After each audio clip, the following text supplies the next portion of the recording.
آؤ ہم اپنے اللہ کو منائیں. ہم نے سب کی خوشی کا خیال کیا, اللہ اس کے رسول کی خوشی کا خیال نہیں کیا. باپ دیکھ رہا ہوتا ہے تو ہم سگریٹ بھی نہیں پیتے, اللہ دیکھ رہا ہے اور ہم شراب پی رہے ہیں. دوست دیکھ رہا ہوتا ہے, مسجد کا امام دیکھ رہا ہوتا ہے تو ہم کسی لڑکی پہ بد نظری نہیں کرتے, اللہ دیکھ رہا ہے اور ہم زنا کر رہے ہیں. جو قوم اپنے اللہ کی قدر نہ کرے وہ قوم قابل قدر کیسے ہو سکتی ہے؟ جو قوم رب کا ادب اور احترام نہ کرے وہ قوم احترام کے قابل کیسے ہو سکتی ہے؟ تو اس سلسلے میں ایک بات جو یاد آئی, داتا صاحب نے جو لکھا اور بزرگوں نے, کہ ایک جوان تھا, ایک جوان, اس جوان کا نام تھا حبیب. حبیب ایسا جوان تھا کہ دولت کی ہوس نے اس کو سود کا کاروبار کرنے کے لیے مجبور کر دیا تھا. ہوس دولت بڑی بدترین چیز ہے. اقتدار اور دولت کی ہوس انسان کو یزید بنا دیتی ہے. اقتدار اور دولت کی ہوس انسان کو فرعون بنا دیتی ہے. اقتدار اور دولت کی ہوس انسان کو شداد اور بخت نصر تک بنا دیتی ہے. اللہ دولت دے مگر دولت کی ہوس نہ دے, اللہ اقتدار دے لیکن اقتدار کی ہوس نہ دے. یہ ہوس بڑی بدترین چیز ہے. اس کو دولت کی ہوس تھی. حبیب کو دولت کی ہوس نے سود کا کاروبار کرنے کے لیے مجبور کر دیا.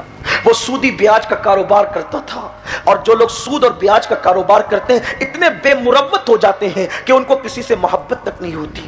اور مسلمان کا بچہ جانتا ہے کہ سود کتنی بڑی لعنت ہے. اللہ کے حبیب صلی اللہ علیہ وآلہ وسلم ارشاد فرماتے ہیں, جس نے سود کا ایک لقمہ کھایا گویا اس نے اپنی ماں کے ساتھ 36 مرتبہ زنا کیا. 36 مرتبہ ماں کے ساتھ زنا, صرف سود کا ایک لقمہ. آج بڑی بڑی داڑیاں, خوبصورت ٹوپیاں, سفید لباس, بڑے بڑے ٹائٹل اور القابات, اور کہو کہ کیا ہو رہا ہے تو چوری چپ کے سودی کاروبار بھی ہو رہا ہے. کہا مولانا سب چلتا ہے. سب نہیں چلتا, سب نہیں چلتا, اسی لیے تو اسلام آیا ہے. اسلام کی آمد سے پہلے سب چل رہا تھا. اس سب نہیں چلتا تبھی تو خاتم الانبیاء کو بھیجا. سب نہیں چلتا تبھی تو طائف کی وادیوں میں پتھر کھائے. سب نہیں چلتا تبھی تو احد میں دندان شہید کروائے. سب نہیں چلتا اسی لیے تو مکہ چھوڑ کر مدینہ ہجرت کی, تاکہ اللہ کے رسول بتا دے پتھر کھانا چلتا ہے, دندان شہید کروانا چلتا ہے, وطن چھوڑنا چلتا ہے, مگر سب نہیں چلتا. چلتی ایک ہی چیز ہے جسے اللہ کا قانون کہتے ہیں. خدا کے قانون کے سوا کچھ نہیں چلتا. یہ جو فکر ہے کہ سب چلتا ہے یہ کافروں کی بولی ہے, یہ مومن کی بولی نہیں ہو سکتی. صرف اللہ کا قانون چلتا ہے, یہ مومن کی بولی ہے. کون کہتا ہے سب چلتا ہے؟ اگر سب چلتا تو سب چل ہی رہا تھا. سب چل ہی رہا تھا, سب کو ختم کر کے آیا. ان الدین عند اللہ اسلام, اللہ کے نزدیک صرف اسلام دین ہے. والحافظون لحدود اللہ, جو اللہ کی حدوں کی حفاظت کرتے. وبشر المؤمنین, ان مومنوں کو جنت کی بشارت ہے, ان مومنوں کو خوشیوں کی بشارت ہے. تو بہرحال عرض کر رہا تھا کہ اس حبیب نامی شخص نے سودی کاروبار شروع کیا. وہ لوگوں کو سود سے پیسے دیتا, لیکن اتنا بے مروت تھا وہ کہ جس وقت وہ کسی کے دروازے پہ جا کر کے کھڑا ہوتا تو اس سے لیے بغیر ٹلتا نہیں تھا, ہٹتا نہیں تھا. ایک دن کسی غریب کی چوکھٹ پہ پہنچا. ظاہر سی بات ہے اکثر مجبور ہو کر کے لوگ سود لیتے ہیں, لیکن اس کی اسلام نے اجازت نہیں دی ہے. مجبوری کاہے کی؟ کھانے کے لیے سود لیتے ہو, کیا فاقہ نبی کی سنت نہیں؟ بیٹی کی شادی کے لیے سود لیتے ہو, کیا ضرورت ہے ایک شادی میں 5 ڈش پکانے کی؟ بغیر کھانے کے بھی تو بیٹی کو رخصت کیا جا سکتا ہے. خوبصورت لباس شو روم سے خریدنے کے لیے سود لیتے ہو, کیا تمہیں پتا نہیں کہ نبی نے اپنی بیٹی کو شادی کے دن جو چادر اڑائی تھی اس چادر کے اندر بھی کئی پیون موجود تھے. جب پیون والی چادر نبی اپنی بیٹی کو اڑا کے رخصت کر سکتے ہیں تو ہلکا سا دوپٹہ ہم بھی تو اڑا کے رخصت کر سکتے ہیں. نبی کے نام پہ جان دینے کی بات کرنے والی قوم آخر نبی کے کردار پہ عمل کب کرے گی؟ کہا نہیں, وہ عزت کے لیے, ناک کے لیے. ارے نادان, عبادت کر کے اگر کوئی تعریف مقصود رکھے تو اس کی عبادت بھی گناہ میں شامل ہوتی ہے. تعریف کی خاطر عبادت کرنا بھی جہنم میں لے جاتا ہے. اگر عبادت تعریف کے لیے, تعریف کی لالچ سے کی جائے تو وہ عبادت جہنم میں لے جائے گی. اگر گناہ تعریف کے لیے کرے تو وہ گناہ کہاں لے جائے گا؟ آپ کہتے ہیں کہ بس سماج میں ناک بچانے کے لیے, کہ دیکھو اس نے اپنی بیٹی کی شادی کیسے کی, چاہے سود سے پیسہ لینا پڑے. یہ جھوٹی شان ختم کرو. بندہ کسی کو عزت نہیں دے سکتا, اس لیے کہ مالک عزت صرف میرا اللہ فرماتا ہے وَلِلَّهِ الْعِزَّةُ وَلِرَسُولِهِ وَلِلْمُؤْمِنِينَ. اللہ کے لیے عزت ہے, رسول کے لیے عزت ہے, مومنین کے لیے عزت ہے. وَلَكِنَّ الْمُنَافِقِينَ لَا يَعْلَمُونَ. اور منافق اس کو نہیں جانتے. ارے دنیا کیا عزت دے گی جو خود عزت والی نہیں, وہ تمہیں عزت کیا دے گی؟ میرا اللہ عزت دے گا. اور جب خدا عزت دیتا ہے تو زمین کے اوپر رہو تو بھی عزت ملتی ہے, زمین کے اندر جاؤ تو بھی عزت ملتی ہے. اور میرے امام پکار اٹھتے ہیں, نکیرین کرتے ہیں, تعظیم میری فدا ہو کے تجھ پہ یہ عزت ملی ہے. عزت اللہ رسول کی چوکھٹ سے ملتی ہے. مجبوریوں کا نام دے کر سود کو عام مت کرو, مجبوریوں کا نام دے کر کے حرام کو فروغ مت دو, ورنہ قدرت تم سے عزت چھین لے گی, نعمتیں چھین لے گی, برکتیں چھین لے گی. اس جوان نے سودی کاروبار شروع کیا, اور پھر جب وہ اس وقت تک ٹلتا نہیں تھا جب تک کہ لوگوں سے وہ وصول نہیں کر لیتا, اور اس کا کاروبار بڑے شباب پر تھا. تھوڑے ہی دن میں اس کا مال بہت بڑھ گیا. یاد رکھنا اللہ فرماتا ہے ہم سود کو ہلاک کریں گے اور تجارت کو بڑھائیں گے. سود کتنا بھی بڑا کاروبار ہو جائے, ایک دن وہ تباہ ہو کر کے رہتا ہے, ایک دن وہ برباد ہو کر کے رہتا ہے. میرے پیارے آقا علیہ السلام کے دیوانوں, ہم بھی شارٹ کٹ میں بہت مالدار بننے کے چکر میں کبھی کمپنی سے جڑ گئے, کبھی اس کمپنی سے جڑ گئے, کبھی اس کمپنی سے جڑ گئے. کتنا مل رہا ہے مہینے کا؟ اتنے ہزار, اتنے ہزار. تشہیر کرتے پھرتے مجھے تو اتنا ملا, مجھے تو اتنا ملا. پھر نتیجہ یہ ہوتا ہے وہ کمپنی بند ہو جاتی ہے, لوگ بھاگ جاتے ہیں. شارٹ کٹ میں مالدار بننے کی کوشش مت کرو, حلال کی طرف توجہ دو. اور اگر کہیں جڑنا ہے تو اس سے پہلے علماء سے مشورہ کرو, اس سے پہلے مفتیان کرام اور فقہاء سے مشورہ کرو. اور وہ بھی وہ نہیں جن کے پاس صرف ٹائٹل ہے, بلکہ ان سے مشورہ کرو جن کے لیے قرآن کہتا ہے انما یخشی اللہ من عبادہ العلماء. بے شک اللہ سے ڈرنے والے اللہ کے بندوں میں اہل علم ہے, جن کے دل خشیت ربانی کے گنجینے ہو. اہل رخصت سے نہیں, اہل عزیمت سے پوچھو. غافلوں سے نہیں, خشیت ربانی کا گنجینا جن کے قلوب و اذہان ہو چکے ان سے پوچھو. اس لیے کہ قرآن ہر ایک سے پوچھنے کی اجازت نہیں دیتا. قرآن کہتا ہے فَاسْأَلُوا أَهْلَ الذِّكْرِ, ذکر والوں سے پوچھو. یہ ذکر والے کون ہیں؟ اٹھتے ہیں تو خدا کی یاد میں, بیٹھتے ہیں تو خدا کی یاد میں, لیٹتے ہیں تو بھی ان کی شان یہ ہوتی ہے الذین یذکرون اللہ قیاما وقعودا وعلی جنوبہم. وہ اٹھتے بیٹھتے لیٹتے ہوئے بھی کروٹوں پر اللہ کو یاد کرتے ہیں, وہ اہل ذکر ہیں. ان سے پوچھو, وہ بتائیں گے. ہر ایرا گہرا نہیں بتائے گا. میرے آقا علیہ السلام کے دیوانوں, تو ایک دن حبیب کی حالت یہ تھی کہ وہ سود کا بھتہ وصول کرنے کے لیے گیا, اور جیسے ہی وہ اپنے گھر سے نکلا, وہ ماحول بھی کتنا حسین تھا کہ چھوٹے چھوٹے بچے بھی سود سے نفرت کرتے تھے. بچوں کھیلتے, بچوں نے کہا ہٹو ہٹو, حبیب آتا ہے. اس کے پیروں کا گرد اور غبار خدا کی ناراضگی کا سبب نہ بن جائے, دور ہٹ جاؤ.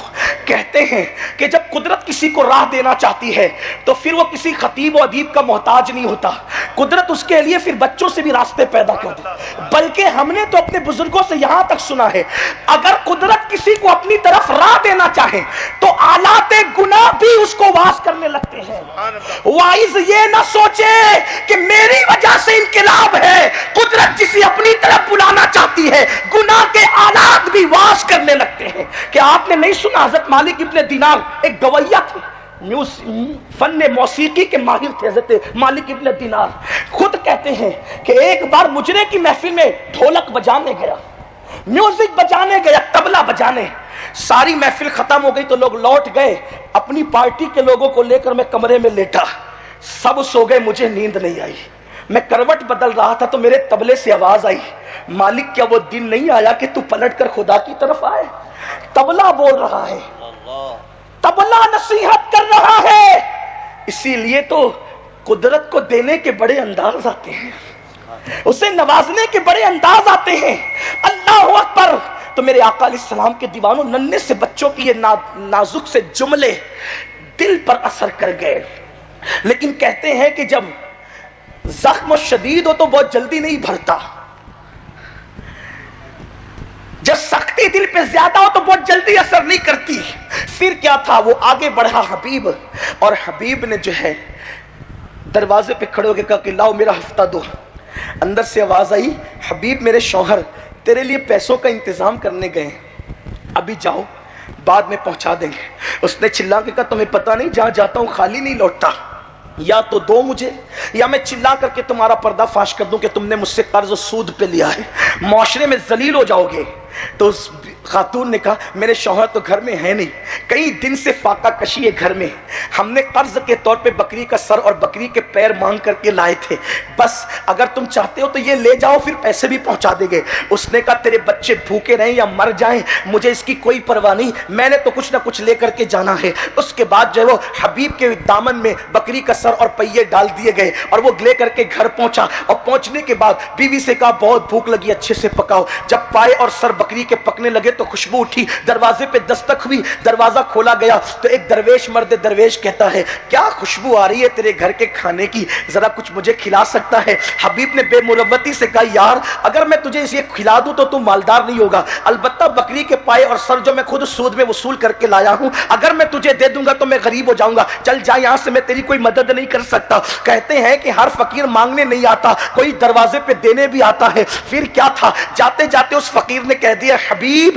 وہ دن بہت قریب ہے جب قدرت کی عدالت میں کٹہرے میں ہر شخص کو کھڑا کیا جائے گا اور اللہ اس کے اعمال کے بارے میں پوچھے گا. اس دن کوئی کسی کا مددگار نہ ہوگا, یاد رکھ آج پلٹ ورنہ کل پلٹنے کا موقع نہیں ملے گا. اور پھر وہ بندہ چلا تو گیا, اس کے جملے ذہن و دماغ میں گھومتے رہے. بھوک کی شدت سی بیوی سے کہا لاؤ دسترخوان پہ کھانا رکھو. جیسے ہی ہانڈی سے جو ہے وہ ڈھکن ہٹایا تو کیا دیکھا کہ وہ پورا کھانا خون میں تبدیل ہو چکا ہے, پورا کھانا خون بن چکا ہے. اب حبیب کی آنکھیں کھل گئی, ایک تو بچوں کا وہ تانا, دوسرا فقیر کی نصیحت, تیسرا ہانڈی کا خون بن جانا. حبیب نے سوچا اب زندگی بدلنا چاہیے, اب زندگی میں تبدیلی آنا چاہیے, اب زندگی کے اندر انقلاب آنا چاہیے, اب گناہوں سے رشتہ توڑ کر مولا سے رشتہ جوڑنا چاہیے, اب برائیوں سے رشتہ توڑ کر نیکیوں سے رشتہ جوڑنا چاہیے. پھر کیا تھا, حبیب نے سوچا چلو توبہ کرتے ہیں, لیکن پھر سوچا توبہ کسی اللہ والے کے ہاتھ پر کریں گے, کسی اللہ کے برگزیدہ بندے کے ہاتھ پہ کریں گے. پھر کیا تھا, حبیب ان دنوں بصرہ کی زمین پہ رہتا تھا,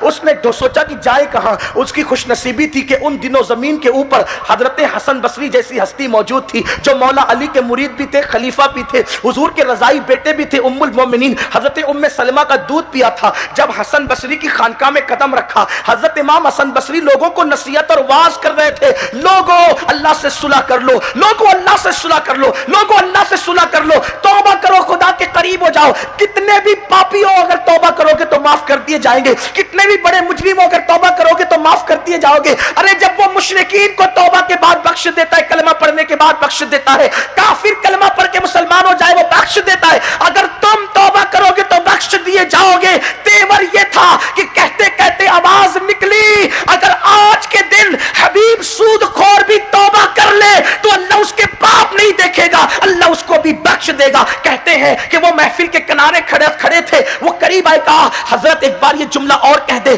کہا آج کی تاریخ میں اگر حبیب سود خور بھی سچی توبہ کر لے اللہ اس کو بھی معاف کر دے گا. پھر اس کے بعد ایک قریب آ کر کہتے ہیں حضور ایک مرتبہ یہ جملہ اور کہہ دے کہ اللہ اکبر. حسن بصری نے کہا اگر آج کی تاریخ میں حبیب سود خور بھی سچی توبہ کر لے تو میرا اللہ اس کو بھی معاف کر دے گا. بس اتنا کہنا تھا. حبیب نے حسن بصری کے قدم پکڑ لیے اور کہتے ہیں اگر حبیب کی توبہ قبول ہے تو آپ گواہ رہے کہ حبیب اپنے سارے گناہوں سے توبہ کر چکا ہے. اور پھر امام حسن بصری نے کہا حبیب کون؟ کہا میں ہی تو حبیب ہوں.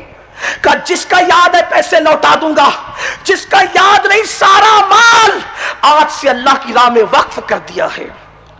امام حسن بصری نے مرید کیا, گھر کی طرف چلے.